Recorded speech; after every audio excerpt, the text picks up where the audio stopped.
कहानी नंबर 57। रटंत तोता। एक व्यक्ति के पास एक तोता था।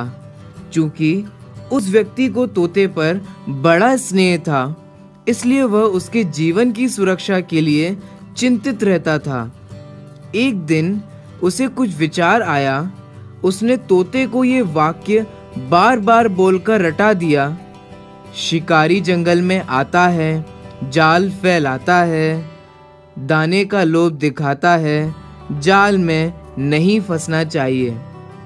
तोते ने ये वाक्य स्वयं याद कर अपनी जाति वालों को भी रटा दिए। एक दिन उस व्यक्ति ने सभी तोतों के मुख से पूर्वोक्त वाक्य सुने। उसे लगा कि तोते को दी गई शिक्षा सफल हो गई।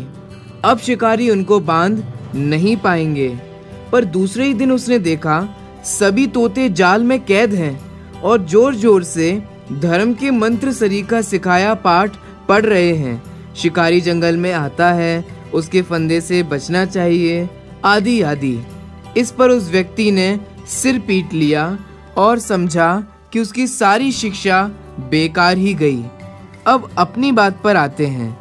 हम सभी भी मिथ्यात्व को दुख का कारण बोलने के बावजूद भी 24 घंटे मिथ्यात्व का ही पोषण करते रहते हैं। इस कहानी से हमें ये प्रेरणा मिलती है कि हमें हमारी स्थिति रटंत तोता जैसी नहीं करनी है। हमें भी ज्ञान ध्यान की बातें रटकर मात्र दूसरों को ही नहीं बोलनी है, क्योंकि जिनवाणी की बातें मात्र दूसरों के लिए ही नहीं है, अपितु स्वयं के लिए भी हैं। इसलिए जिनवाणी के भाव को अच्छी तरह समझकर उसे अपने जीवन में यथाशक्य अपनाना चाहिए। आपको इस कहानी से क्या सीख मिली, ये हमें कमेंट करके अवश्य बताएं।